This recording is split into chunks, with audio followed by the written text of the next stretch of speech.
Kalau saya sendiri di Jumit 37 ini yang semalam baru mulai, Apa yang dirasakan saya udah Kak Fernita? Sebenarnya aku nggak ngerasa itu pernah.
Halo Tribuners, kali ini ada Mufti Fauzia menemani Anda di Tribun Travel Update edisi Selasa 26 Oktober 2021. Pada Tribun Travel Update kali ini, Tribuners akan ada sejumlah informasi mengenai destinasi wisata untuk mengisi waktu luang Anda. Dan pastinya informasi tersebut datang dari berbagai daerah di Indonesia. Untuk mengawal informasi kali ini, Mufti akan mengajak Tribuners menuju ke kafe di wilayah Lampung, yakni ada Desas Cafe and Resto. Tempat ini Tribuners memiliki konsep klasik dan juga modern. Banyak juga tulisan yang menarik di lokasi tersebut. Tak hanya itu, tempat pun dibuat sedemikian rupa untuk bisa dinikmati oleh pengunjung. Seperti apa keindahan dan juga kenyamanannya Tribuners? Kali ini Mufti sudah terhubung dengan wartawan Tribun Lampung, ada Domi Desmantri. Halo Domi. Halo rekan Mufti. Baik, rekan Domi, mungkin bisa juga diceritakan kepada Tribuners bagaimana sebenarnya suasana di Desas Cafe and Resto yang estetik ini. Ya, baik. Desas Cafe and Resto berlokasi di Kelurahan Waiurang, Kecamatan Kalenda, Lampung Selatan. Lokasinya persis di pinggir jalan lintas Sumatera, Kota Kalenda. Jadi untuk pengunjung ataupun wisatawan wisata kuliner ingin ke kafe tersebut tidak perlu mencari susah mencari alamatnya begitu.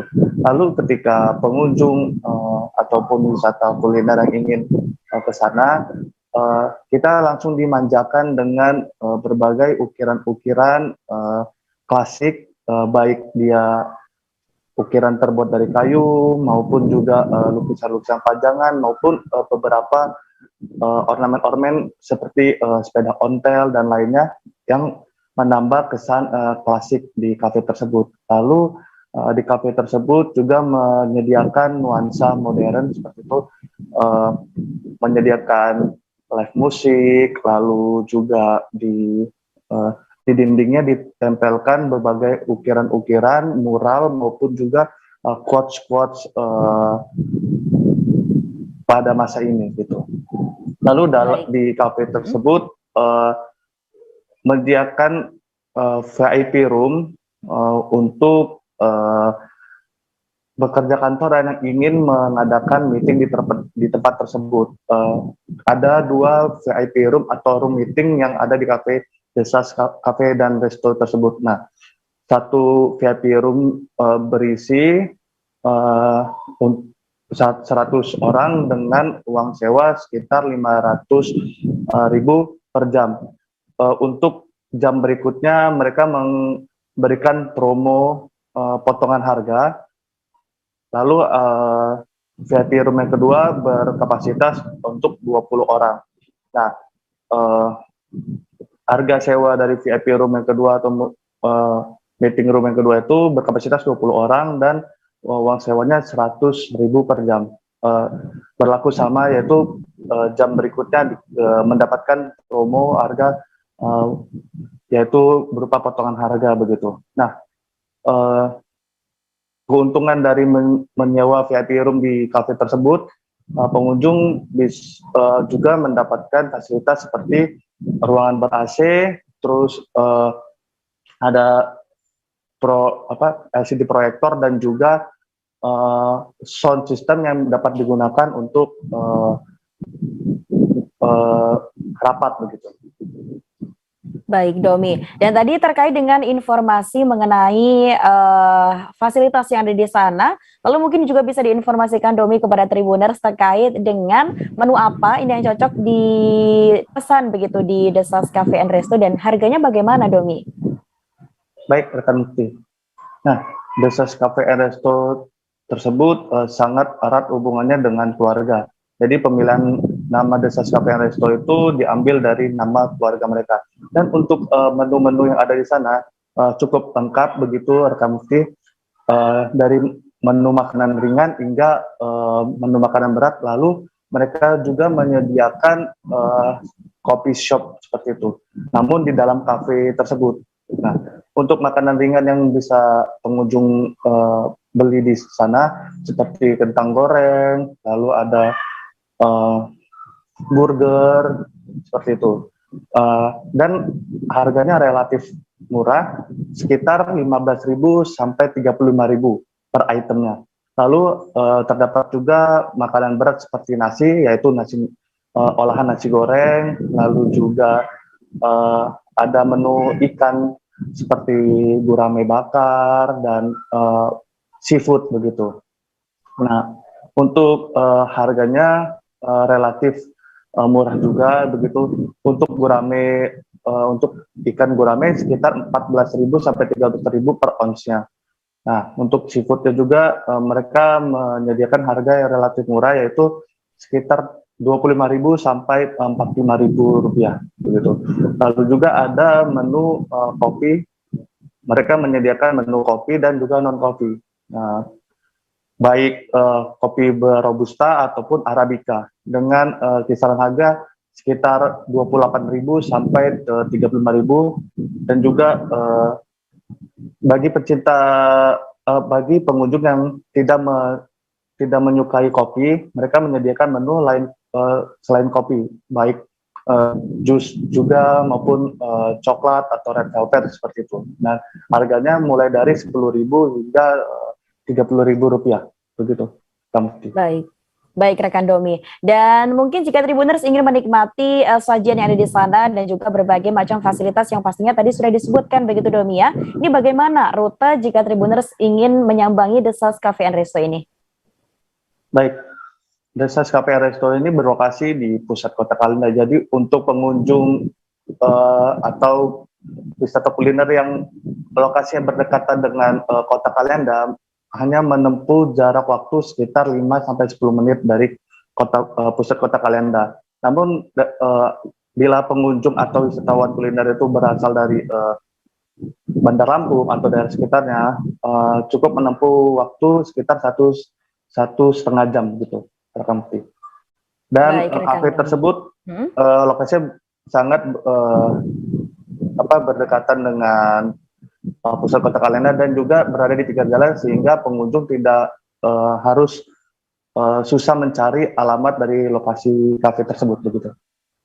Baik Domi, terima kasih laporan Anda, dan Tribuners terkait dengan informasi tersebut kami juga sempat melakukan wawancara dengan Dargi Rahmadi yang merupakan pemilik The Sas Cafe and Resto, dan berikut informasinya untuk Anda. Bersama dengan pemilik kafe The Sas Cafe and Resto ini. Selamat siang Pak, dengan Bapak siapa Pak? Nama Dargi Rahmadi. Dengan panggilannya apa nih Pak? Agi ya Pak ya. Pak boleh ceritakan sedikit sih Pak, pemilihan nama The Sas Cafe and Resto ini dari apa begitu Pak? Nama The Sas Cafe ini sebenarnya banyak makna dan artinya. Ya. Jadi yang pertama itu D itu doakan. Terus itu yang pertama itu doakan. Ya. S-nya itu nama ayah, dan A-nya itu N, ya. di bahasa Inggris. S-nya nama ibu, Suprapti. Terus yang kedua, doakan lagi. Ya. Nama anak pertama, Andi. Anak kedua, Andi, saya sendiri. Anak nama yang paling bermakna, dunia sementara, akhirat selamanya. Jadi nama desa itu banyak Berarti erat sekali dengan hubungan keluarga begitu Pak ya? Ya, benar. Oke. Akhirat juga ada. Siap, baik Pak. Nah untuk Cafe and Resto ini, The Sas Cafe and Resto ini ada apa aja Pak menu yang ditawarkan di cafe ini Pak? Banyak kayak kopi ada, terus makanan berat, makanan ringan juga ada. Yang paling diminati masyarakat Kalenda dan luar kota biasanya seafood. Makanan yang olahannya seafood begitu Pak ya? Seafood dan kopi-kopi, dia ada jus juga, selain kopi ada jus juga, ada teh juga. Nah, tadi kan dijelaskan menu unggulannya atau yang sering dipesan di sini itu seafood. Nah, contohnya apa Pak? Misalkan guram apa atau udangnya atau cuminya atau apa Pak? Dipesan di The Sas Cafe and Resto ini ya. Seperti ikan simba, ikan kakap atau ikan gurame. Baik Tribuners, kali ini Mufti akan mengajak Anda untuk berkunjung ke tempat wisata di Gianyar. Tempat wisata ini adalah air terjun Suat atau Suat Waterfall yang berlokasi di Suat Gianyar, Tribuners. Di sana ini ada pemandangan menawan yang ditawarkan untuk para pengunjung yang datang ke sana. Belum banyak dikunjungi banyak orang, sehingga membuat suasana di Suat Waterfall ini terasa damai dan juga sejuk dan pastinya cocok untuk berfoto, Tribuners. Untuk tahu bagaimana keindahan di sana, sudah ada rekan kami Arini Valentia Cusni. Halo Arini. Halo rekan Mufti. Baik, rekan Arini. Mungkin untuk Tribuners yang berkunjung ke sana dan ingin menikmati suasana di sana, Arini, kira-kira jarak Suat Waterfall ini dengan Denpasar dan bandara ini membutuhkan waktu berapa lama, Arini?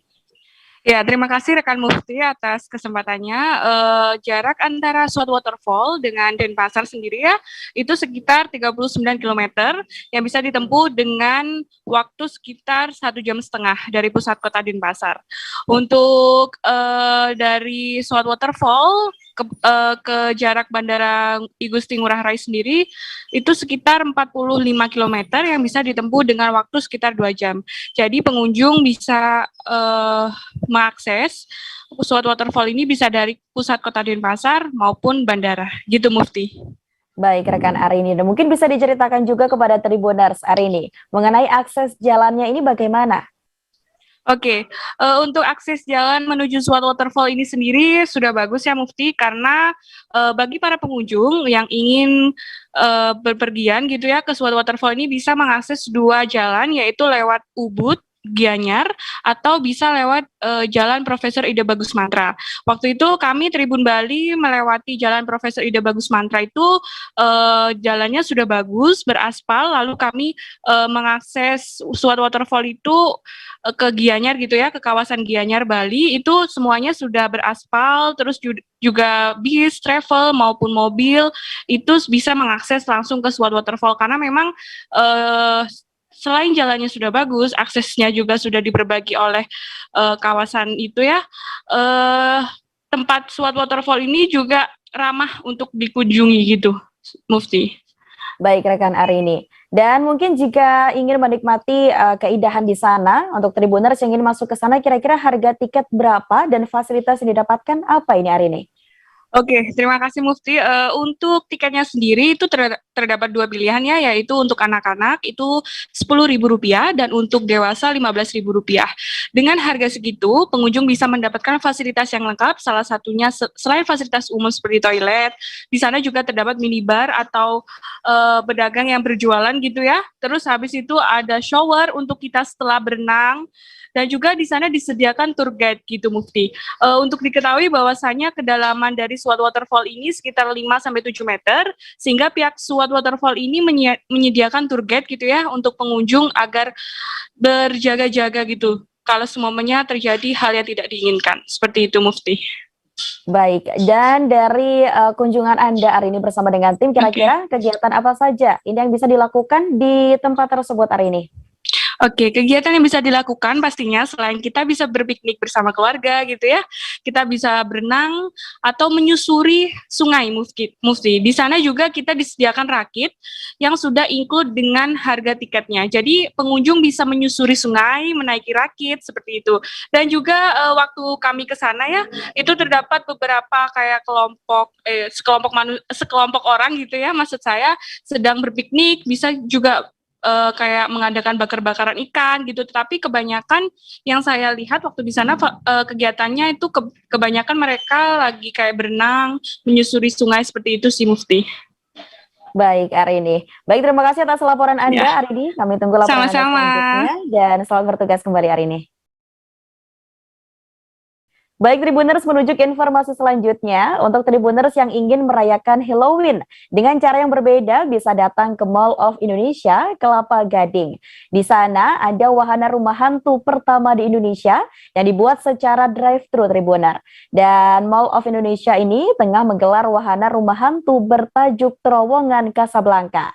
Wahana rumah hantu tersebut bisa Tribuners temukan di area parkir mobil basement Mall of Indonesia. Acara ini diselenggarakan mulai 22 Oktober hingga 21 November 2021. Untuk menikmati wahana rumah hantu Terowongan Casablanca, pastinya Tribuners wajib membeli tiket masuk terlebih dahulu. Tribuners bisa menikmati wahana dengan harga Rp50.000 per orang. Wahana ini pastinya dibuka setiap hari Tribuners, yakni pada Senin hingga Jumat pukul 15 hingga 21 waktu Indonesia Barat. Sedangkan pada Sabtu dan juga Minggu serta libur nasional ini buka pukul 14 hingga 21 waktu Indonesia Barat. Dan Tribuners yang penasaran ingin mencoba sensasinya bisa datang ke area parkir mobil basement Mall of Indonesia di Jalan Boulevard Barat Raya nomor 12 Kelapa Gading Barat, Kelapa Gading, Kota Jakarta Utara, DKI Jakarta. Baik Tribuners, masih banyak informasi yang akan kami sajikan untuk Anda. Selesai jeda, kami akan kembali dengan informasi menarik lainnya. Tetaplah bersama kami di Tribun Travel Update. Oke, apa kabar Bang Ariski di sini untuk strateginya? Kalau saya sendiri di Gimik 37 ini yang semalam baru mulai, Apa yang dirasakan saya udah Kak Hitam? Sebenarnya aku nggak ngerasa itu penangkapan atau penggerbegan atau apapun itu. Karena gini loh, posisinya aku kriteria. Jadi kita mengenal disebut dengan stroke yang tidak berdarah dengan stroke yang berdarah. Stroke yang tidak berdarah itu biasanya ditandai dengan adanya penyumbatan. Kalau itu terjadi di sini mungkin pikirnya tidak ke situ kali ya, tapi kalau di Korea atau di Kamboja itu ada beberapa paper yang saya itu mas, ya dulunya tukang koran. Oh gitu ya, tukang koran. Ya saya baca itu pak. Tuh kan pernah baca kan? Ya. Jadi kalau saya jadi pangdam itu udah bersyukur banget. Si anak ini dijadikan sebagai tersangka begitu. Ya kalau ini kita bicara yang di luar kasus Situbondo ya. Dengan nama hujan shower, di mana terdapat batas jelas antara daerah hujan dan tidak hujan yang biasanya terjadi pada fase awal mature stage atau tahap berbahaya dewasa. itu Kang. Jadi mulai artinya terjadinya perlembekan. Nah itu untuk penetrasi akan sulit gitu ya. Dok saya ini menurut saya memang tidak mudah, bukan urusan tanah diambil. Kalau misalnya Amerika Serikat sekarang, Rasulullah mengatakan dalam sebuah hadis bahwa berpuasa di 6 hari Syawal itu. Oke, apa kabar Bang Aris di sini untuk strateginya? Kalau saya sendiri di game week 37 ini yang semalam baru mulai, Apa yang saya dirasakan udah Kak Fernita? Sebenarnya aku nggak ngerasa itu penangkapan atau penggerebegan atau apapun itu, karena gini loh, posisinya aku Kriteria. Jadi kita mengenal disebut dengan stroke yang tidak berdarah dengan stroke yang berdarah. Stroke yang tidak berdarah itu biasanya ditandai dengan adanya penyumbatan. kalau itu terjadi di sini mungkin pikirnya tidak ke situ kali ya, tapi kalau di Korea atau di Kamboja itu ada beberapa paper yang saya itu mas, ya dulunya tukang koran. Oh gitu ya, tukang koran. Ya saya baca itu pak. Tuh kan pernah baca kan? Ya. Jadi kalau saya jadi pangdam itu udah bersyukur banget. Si anak ini dijadikan sebagai tersangka begitu. Ya kalau ini kita bicara yang di luar kasus Situbondo ya. Dengan nama hujan shower, di mana terdapat batas jelas antara daerah hujan dan tidak hujan yang biasanya terjadi pada fase awal mature stage atau tahap Berbahaya dewasa. itu Kang. Jadi mulai artinya terjadinya perlembekan. Nah itu untuk penetrasi akan sulit gitu ya. Dok saya ini menurut saya memang tidak mudah, bukan urusan tanah diambil. Kalau misalnya Amerika Serikat sekarang, Rasulullah mengatakan dalam sebuah hadis bahwa berpuasa di 6 hari Syawal itu. Oke, apa kabar Bang Aris di sini untuk strateginya? Kalau saya sendiri di game week 37 ini yang semalam baru mulai, Apa yang saya dirasakan udah Kak Fernita? Sebenarnya aku nggak ngerasa itu penangkapan atau penggerebegan atau apapun itu, karena gini loh, posisinya aku kriteria. Jadi kita mengenal disebut dengan stroke yang tidak berdarah dengan stroke yang berdarah. Stroke yang tidak berdarah itu biasanya ditandai dengan adanya penyumbatan. kalau itu terjadi di sini mungkin pikirnya tidak ke situ kali ya, tapi kalau di Korea atau di Kamboja itu ada beberapa paper yang saya itu mas, ya dulunya tukang koran. Oh gitu ya, tukang koran. Ya saya baca itu pak. Tuh kan pernah baca kan? Ya. Jadi kalau saya jadi pangdam itu udah bersyukur banget. Si anak ini dijadikan sebagai tersangka begitu. Ya kalau ini kita bicara yang di luar kasus Situbondo ya. Dengan nama hujan shower, di mana terdapat batas jelas antara daerah hujan dan tidak hujan yang biasanya terjadi pada fase awal mature stage atau tahap Berbahaya dewasa. itu Kang. Jadi mulai artinya terjadinya perlembekan. Nah itu untuk penetrasi akan sulit gitu ya. Dok saya ini menurut saya memang tidak mudah, bukan urusan tanah diambil. Kalau misalnya Amerika Serikat sekarang, Rasulullah mengatakan dalam sebuah hadis bahwa berpuasa di 6 hari Syawal itu. Oke, apa kabar Bang Aris di sini untuk strateginya? Kalau saya sendiri di game week 37 ini yang semalam baru mulai, Apa yang saya dirasakan udah Kak Fernita? Sebenarnya aku nggak ngerasa itu penangkapan atau penggerebegan atau apapun itu, karena posisinya aku kriteria. Jadi kita mengenal disebut dengan stroke yang tidak berdarah dengan stroke yang berdarah. Stroke yang tidak berdarah itu biasanya ditandai dengan adanya penyumbatan. kalau itu terjadi di sini mungkin pikirnya tidak ke situ kali ya, tapi kalau di Korea atau di Kamboja itu ada beberapa paper yang saya itu mas, ya dulunya tukang koran. Oh gitu ya, tukang koran. Ya saya baca itu pak. Tuh kan pernah baca kan? Ya. Jadi kalau saya jadi pangdam itu udah bersyukur banget. Si anak ini dijadikan sebagai tersangka begitu? Ya, kalau ini kita bicara yang di luar kasus Sebongombo ya. Dengan nama hujan shower, di mana terdapat batas jelas antara daerah hujan dan tidak hujan yang biasanya terjadi pada fase awal mature stage atau tahap Berbahaya dewasa. itu Kang. Jadi mulai artinya terjadinya perlembekan. Nah itu untuk penetrasi akan sulit gitu ya. Dok, saya ini Menurut saya memang tidak mudah, bukan urusan tanah diambil. Baik Tribuners, Anda kembali menyaksikan Tribun Travel Update bersama saya Mufti Fauziah.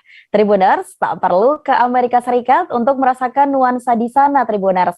Karena untuk merasakan hal itu, Anda cukup berkunjung ke Camp James di Desa Sinuyan, Kecamatan Remboken, Kabupaten Minahasa, Provinsi Sulawesi Utara. Dengan konsep cafe, bar and resto, Camp James menghadirkan nuansa di negeri Paman Sam Tribuners. Selain itu, ada juga bangunan yang bernuansa Amerika di sana, Tribuners. Seperti apa keseruannya dan juga fasilitas yang ada di sana? Sudah ada rekan kami, ada Arthur Rompis. Halo, Arthur. Ya, selamat sore Mufti dan Tribuners. Baik, selamat sore Arthur. Dan mungkin bisa diinformasikan terkait dengan informasi tadi, bagaimana kira-kira suasana di Camp James di sana, Arthur?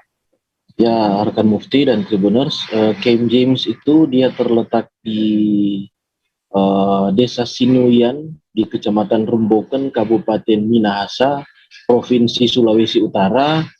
Jaraknya dari Kota Manado sekitar perjalanan sekitar 35 menit. Dan Camp James ini menawarkan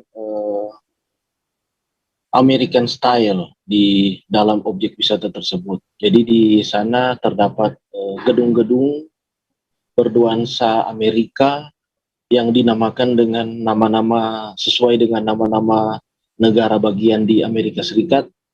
Ada juga foto-foto Presiden Amerika, bendera-bendera negara bagian yang ada di Amerika bertebaran di objek wisata tersebut. Dan juga di sana ada kuliner dan juga ada panggung pertunjukan. Jadi yang memang menjadi keunggulan utama dari Camp James adalah banyaknya spot foto di lokasi tersebut. Jadi spot foto tersebut selalu ada yang baru. Jadi itu membuat para pengunjung tidak pernah bosan untuk berkunjung ke Camp James. Demikian rekan Mufti. Baik rekan Arthur. Dan mungkin bisa diinformasikan dari informasi yang didapatkan Arthur, ini kira-kira kenapa pemilik ini menawarkan suasana Amerika di sana, Arthur? Ya, ini karena pertama-tama pemiliknya ya yang bernama James Karinda itu memang tergila-gila dengan sesuatu yang bernuansa Amerika, dan kemudian memang bagi warga di Sulawesi Utara khususnya Minahasa memang sangat dekat dengan Amerika. Jadi dia melihat itu sebagai peluang bisnis untuk menjual sesuatu tempat wisata yang bernuansa Amerika, karena memang tempat-tempat yang umum itu tempat-tempat wisata sudah sangat umum. Jadi dia mencari sesuatu yang baru, yang menarik, yang berkarakter sehingga bisa memikat warga Manado untuk berkunjung. Demikian rekan Mufti. Baik Arthur, dan dengan dibukanya objek wisata ini Arthur, bagaimana? Apakah objek wisata ini memberikan pemberdayaan bagi warga sekitar, Arthur? Ya, untuk warga sekitar memang sangat diuntungkan dengan adanya objek wisata ini karena mereka bisa bekerja di sana. Sebanyak 70% pekerja memang memakai warga sekitar, dan juga dari objek wisata tersebut setiap bulan memberi pendapatan ke desa sekitar 18 juta rupiah setiap bulan. Jadi itu kontribusi yang diberikan oleh Camp James terhadap desa sekitar. Jadi memberikan pekerjaan kepada warga sekitar dan juga memberikan pendapatan bagi desa tersebut. Demikian rekan. Baik, James. Terima kasih Arthur atas laporan Anda. Kami tunggu laporan Anda selanjutnya dan selamat bertugas kembali, Arthur. Baik Tribuners, setelah tadi berkunjung ke wisata bernuansa Amerika, kali ini ada wisata bernuansa Eropa tempo dulu dan berada di kota Solo, yakni The Heritage Palace. Tempat ini merupakan bangunan warisan Belanda sejak tahun 1892 yang sekarang menjadi tempat wisata berkonsep istana outdoor-indoor dengan area yang cukup luas Tribuners. Dan tak hanya itu, terdapat berbagai tempat yang cocok untuk dikunjungi. Pastinya Anda juga bisa menjadikan lokasi tersebut sebagai tempat untuk berfoto bersama dengan keluarga dan juga orang terdekat Anda. Dan Tribuners, untuk tahu bagaimana suasana dan fasilitas yang ada di sana, sudah ada rekan kami dari Tribun Travel, ada Tias. Halo Tias. Ya, halo Mukti.